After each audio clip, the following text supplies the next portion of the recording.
Hey, everybody, welcome to the podcast. It's Doc Kane coming to you straight from Kobe, Japan, here on lovely May 18th, 2021, with the podcast. The podcast is Marketers Who Can't Market. Because if you're that kind of person, you've got experience in marketing, maybe you're learning marketing, and you're trying to figure out what it is you really know, this is the place to come for some help, some commiseration, some new ideas. That's what we do on this podcast. And today I want to share with you this idea about interns. So, interns, man, I am amazed at how few companies I have worked with in my life who have not even thought about the idea of bringing in interns to help them with things. As a matter of fact, I have never worked in a company of any size that has had an internship program that I didn't start. It's mind-boggling, actually, given the number of people out there who would love to get real-world experience at a company, especially these days, last maybe 10, 20 years or so at smaller companies. And these kids, if you will, and they don't always have to be kids. I was an intern myself 10 years ago, not even 10 years ago. As a 45-year-old guy, I was interning at a film distribution company in Hollywood to learn more about screenwriting, right? Trading your time for experience and sometimes money is something that a lot of people want to do, and it's a great way to elevate the not elevate, it's a great way to allow you to do more things than you can do right now. If you're a solo entrepreneur, especially if you're an online marketer, if you're somebody who's trying to get a side hustle off the ground, if you're a small startup company, it's such a tremendous opportunity that is very much untapped. I started out myself as an intern a long, long time ago when I worked in the radio business. So when I was a teenager, all I wanted to do was work in radio, and I became aware of an opportunity at the radio station in my town. Until I grew up in New Jersey, and there was a radio station in Pennsylvania called WZZO, and they were like the radio station that everybody loved and would dream about working with or working for. And I heard this advertisement that they were looking for interns. And so I was like, great, I want that job for sure. And so I put together a resume and I went in. I think I could drive at the time, so I drove the resume up. This is about 20 minutes away, and dropped it off in person. There was some follow-up involved that I have documented in a book I wrote many years ago about how to get a job in the music industry. And I don't remember the exact details right now, but I ended up getting the gig. And those guys, over time, I was an intern for them for every summer and any kind of opportunity where I came back home from college. I was helping them out. I became such a trusted intern that I had keys to the building. I had the key code to get in and out of the radio station. It was a tremendous experience, and it helped me get my campus rep job, which is a kind of a more elevated internship at a record label, Virgin Records, when I was in college in the 90s. And I saw how they did their internship program. Now, I started off by saying I never worked for a company that had an internship program, but I guess that's not exactly true. So the well, yes, I worked for a company that had an internship program, Virgin Records, but I never worked with a company that, as an employee, let's say, that already had a program. It's very rare. But anyway, when I was a college intern, I saw kind of how the program was structured and how much I benefited from it, how much it helped me in my career as I wanted to move forward through the music industry. It was just invaluable. And so I started, as I worked in other occupations, to create these opportunities or these programs within these small shops as well, mainly because I was being asked as kind of like this marketing promotions person to do more than I could do. And particularly when I worked on the Vietnam in HD project for the History Channel. We were a very, very lean crew, and I had so much research to do. We were covering the entire length of the war, and I was digging through archives, both national and local, and I was even dealing with researchers in Japan, where I am now, and in Russia. We had some amazing footage that we were able to locate in Russia. But it was kind of like a constant. Uh, we had to keep the ball moving constantly, and I was working literally 11, 12-hour days to get things done. I was dealing with video and audio and military servicemen and women from the Vietnam era, talking to people on the phone. I just couldn't do it all. So we we put feelers out for interns, and we had a team of interns. I think we must have had like 11 or 12 people in a very, very small office, and they were all in at different times of the day and on different days, and they were amazing. And they were a huge reason why we were able to get done what we were able to get done, and they loved it as well. And they loved it because we gave them real responsibility. I don't even remember if we paid them. We may have provided them stipends or something like that. Interns do not always have to be paid. The idea, and it depends based on where you live. Imagining if you're listening to this from a different country, you have certain rules regarding this as well, laws. In America, there are such stipulations, usually by state, and maybe there's some federal umbrella as well. There's this thing called, before I picked up the mic here today, I wanted to get a little bit of insight as to the legality, because I know there's a lot of flexibility to the legality, but there is a certain thing that they call the primary beneficiary test, which basically states that the person getting the most out of the internship, even though it's kind of a two-sided relationship, the person getting the most out of the internship, if you're not paying them, is going to be the intern.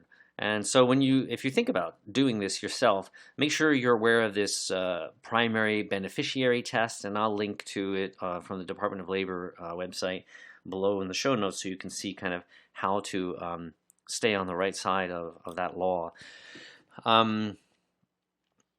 And I'm talking about the law, and I kind of forgotten exactly where the hell I was. But they benefited from it because they were given real, true responsibilities, right? And they were able to contribute to the project because of that as well. If I had had them just doing stupid shit like making copies of things, which we definitely needed to do, they wouldn't have learned anything. They wouldn't have wanted to come in. They wouldn't have liked me or the team, and it would have been kind of a bad experience for everybody. So that's the key with interns. So I've used them on my own. Years ago when I launched thebaker.com, which is kind of being relaunched this year rather slowly, I had interns create content for me. I had them do research for me. I had a kid from the University of Chicago who was a mathematics wizard. He created pricing structure ideas for me, and when I was running my freelance writing business at the same time, he created this whole amazing, like, schematic, if you will, as to what things should be worth based on the services I was providing. It was amazing. And all of them did this work within the confines of their program. Some of these kids needed to do an internship and were looking for one, and others just were looking for experience, like my writer guys were looking for experience. And so if you know anything about me, you know that I do not like the idea of taking advantage of writers, being one myself, and not paying them what they're worth. This is true for professional writers, people who are producing something for you that's going to help you earn a living, and they're an adult, they're not in college, they are trying to support a family and trying to make a living themselves. Those people deserve to be paid, and they deserve to be paid a fair rate, an above market rate in my book.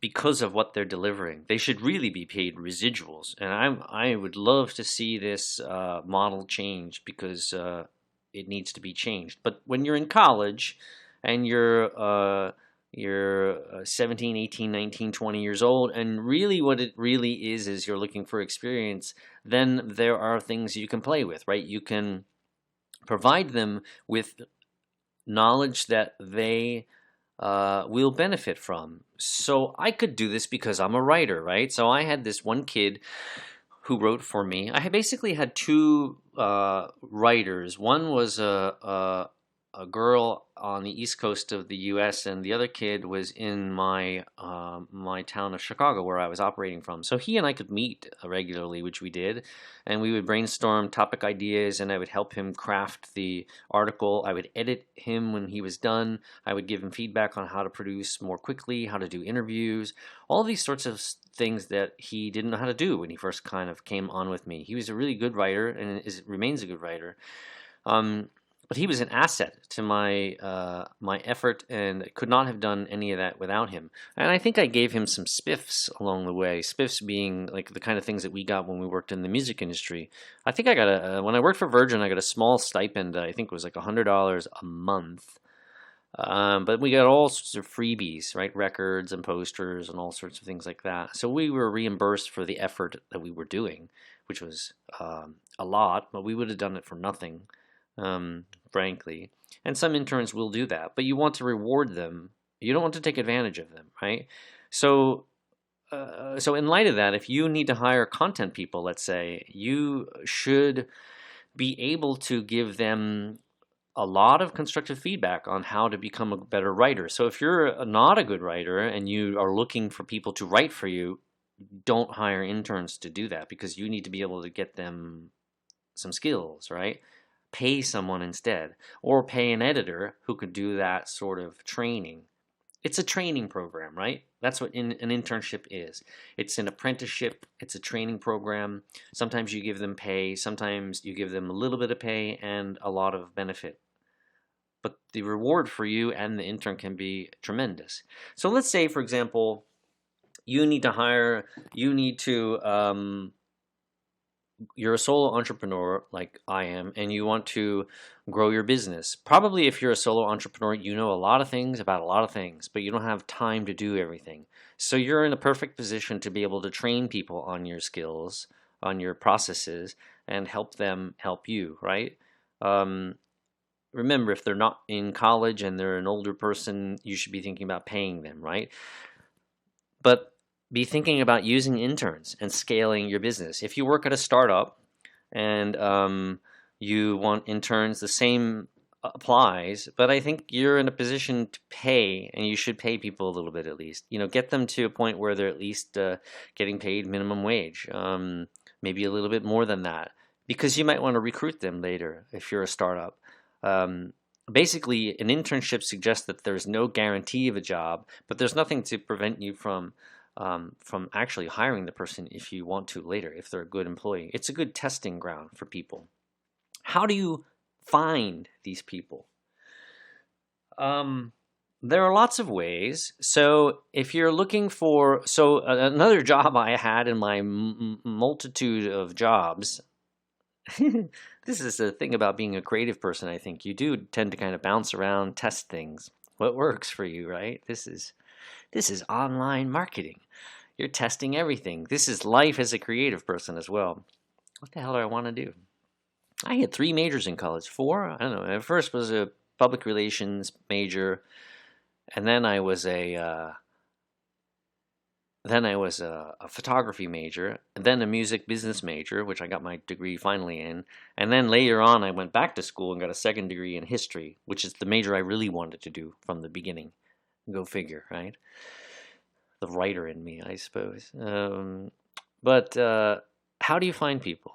So I was about to say, and so one of my jobs, I was an academic advisor. So when I was a student of history, I went back to school to become a history student, and I was a peer advisor in the history department. And then after that, I got a job at the in the College of Architecture and Landscape Architecture at the University of Minnesota, and I was a full-time academic advisor there.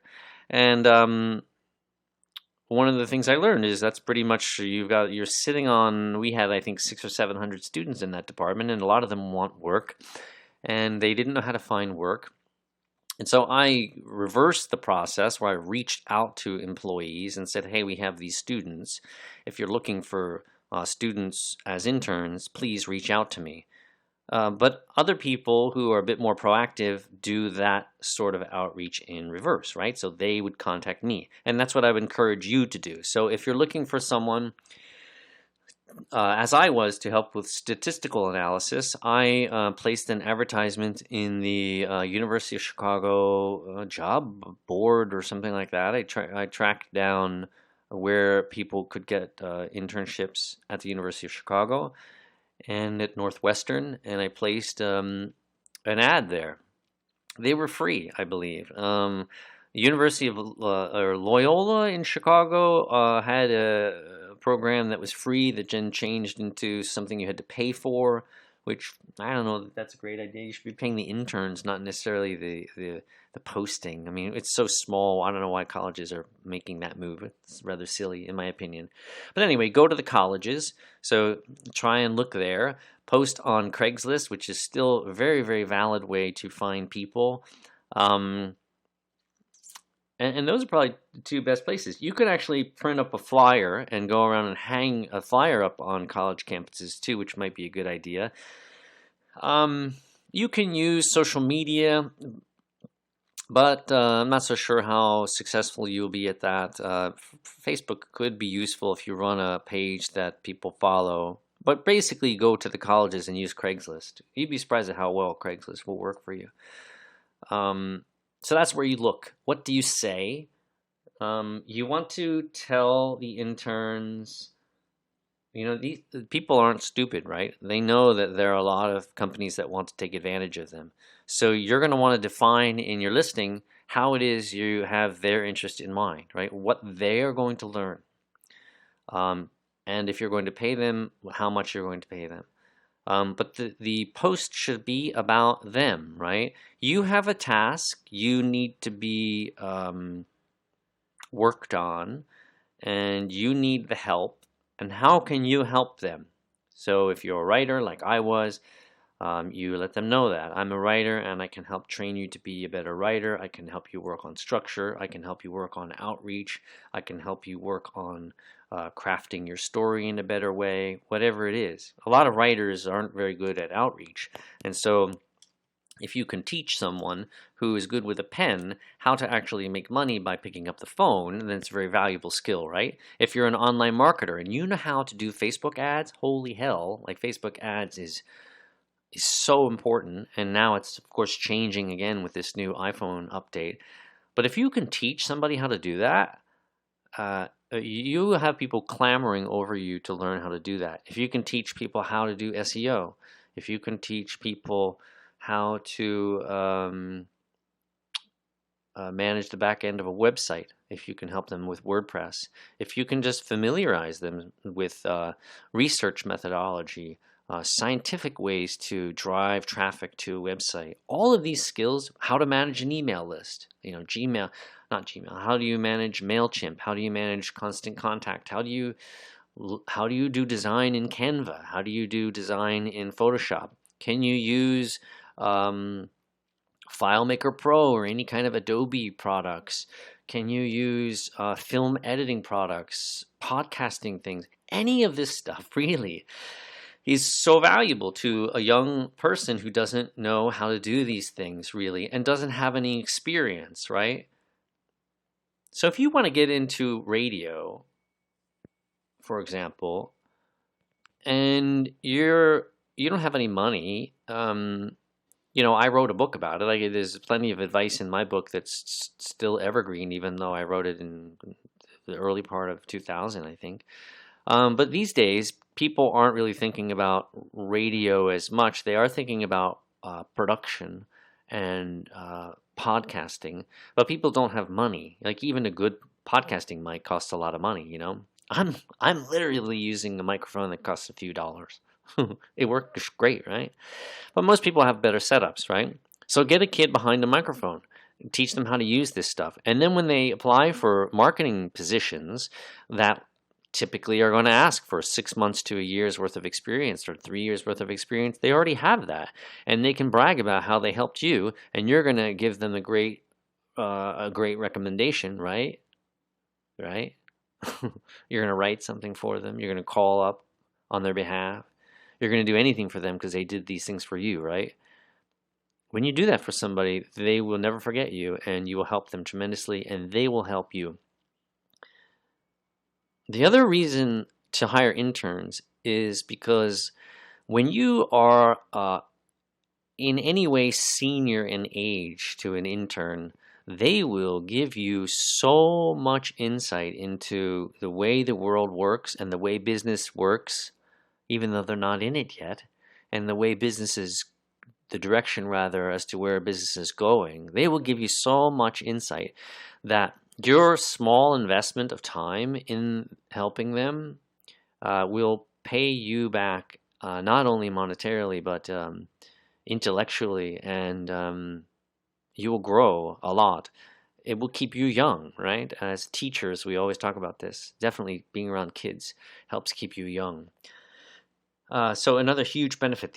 Another benefit is to don't. I would not necessarily restrict yourself in any way with regard to age, right? So as I mentioned, I was 40 some years old and reached out to posting I had seen looking for script readers, and I had been reading scripts and writing and training. I was doing script reading for film festivals in America, and I wanted to do more. I wanted to learn from some professionals and upgrade my skills and connect with people who, if I finished a screenplay of my own, I would be able to maybe show them this, right?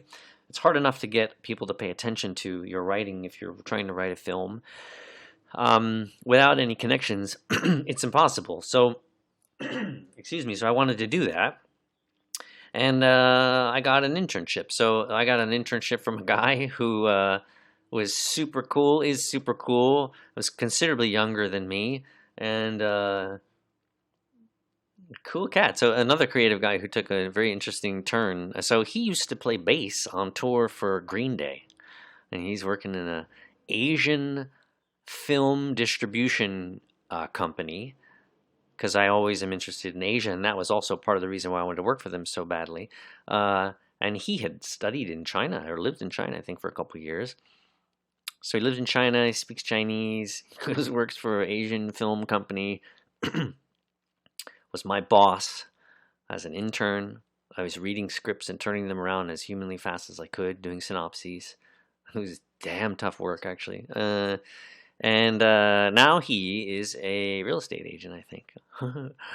This happens, right? People do totally different things when you're operating in this creative space. It's very common. So that's another thing to keep in mind, actually. When you get to the point where you're hiring creative people, don't be like freaked out by the hopping around. It's totally normal. It's natural. And you're not going to keep people forever anyway these days, right? The idea that employees stick around forever is silly. So why we restrict hiring people because they've had frequent jobs, as long as it's not every couple months they're switching, right? It's kind of it's a silly barrier to keep in mind. I worked with a guy in the music industry who was the head of promotions for a Capitol, I think. And I learned later, people always get laid off and disappear in the music industry. I learned later that he studied to become he was a priest or something like that. Well, like he went from running, it was Epic. It was actually, I think it was Epic Records. Scotty, where are you these days? I forget Scott's name. Yeah. Anyway, people do different things. So look for interns. Call up the colleges, post online. Have a position ready. Here's another thing, right? So if you do not have an idea specifically as to what your intern could do, at least in the first week that you bring them on, you're not ready for an intern yet, right? Just like you're not ready for an assistant, if you don't know how to do all of the things that you're going to want your assistant to do, you're going to have to train this person, so you're going to have to know what to train them in. Don't have some poor person come to your office or work for you online and not have them be ready to run with tasks. Even big companies, even any company who has new hires still has this onboarding problem. If you can avoid the onboarding problem, you'll be able to get going right away on this, right? So that's it. Interns. If you've been an intern in the past, you'll know how important it can be and how how you'll want to treat them if you are treated poorly or if you were treated really, really well. And if you have never had interns or you've never been an intern, this hopefully will have provided you some insight as to how to put an internship program together, which maybe is a product I should create. Since yesterday I was talking about what kind of products to create, right? I've done it a million times, not a million, but a lot of times, and I know how to do it, and I know how to do it well, I think. And it can really make your world sing. So consider interns. That is the podcast message for today. I hope you enjoyed it. It is day 6. Tomorrow is 1 week. Well, actually, I guess after tomorrow will be 1 week, right? So while I will have met the one of 52 week challenge set by Russell Brunson in his Traffic Secrets book, which is a good book, and onward we go. I want to interview people. I want to chat with people about your marketing successes and your marketing failures, your sales successes and sales failures. What are you doing that is working, and what are you still stuck on? How can we help you maybe as a community? How can you help the community? I want to talk with you, and let's get the word out there, right? I have one thing though. If you're going to come on, if you're someone who wants to chat with me and you want to talk about maybe online marketing that you're doing, if you're doing a website, an Amazon site, let's say, or an affiliate marketing site, I don't like this whole idea of like hiding behind niches. And you read all over the place of like someone is doing this sort of, they have this sort of profitability or this sort of revenue on this site in this niche. That doesn't fucking help me at all, right? I mean, I don't know if what you're saying is true. I can't learn from your model other than what it is you're telling me. So anyone who comes on this program and is going to be talking about sites, I want to know what site it is. We want to send users to your site. Don't be afraid of people stealing your glory. I don't think that's really going to happen, right? If you're doing a good job that you say you are, you're pretty much going to be untouchable at this point in time. Ranking wise, and if you're at all threatened by letting people know who you are, what you're working on, then maybe the idea is not as solid as it seems. So that might be a hard line to take, but that's the line I'm going to take, right? So if you're willing to help people learn, then please let me know what your deal is. Also, I should say before I wrap, so I'm working on a book called Sales and Marketing Unvarnished, Sales and Marketing Unvarnished. And I'm looking for people who can cover some of these areas that are really important that I want to talk about. So one is Facebook ads, one is general online marketing as it relates to content marketing. I'm looking for people who are good at creating offers and products that sell. And I have a whole list of things, and maybe next time I'll read through the list. I've put out a request on Harrow, if you're familiar with that, help a reporter out. If you're an expert or need an expert, that's a good place to hang out. I'll link to that below. But anyway, I'm working on a book, and for now, it's scheduled for initial release in July 17th. I may extend it a month depending on how current interviews go. I have a bunch of people that I have to reach back out to who has expressed interest.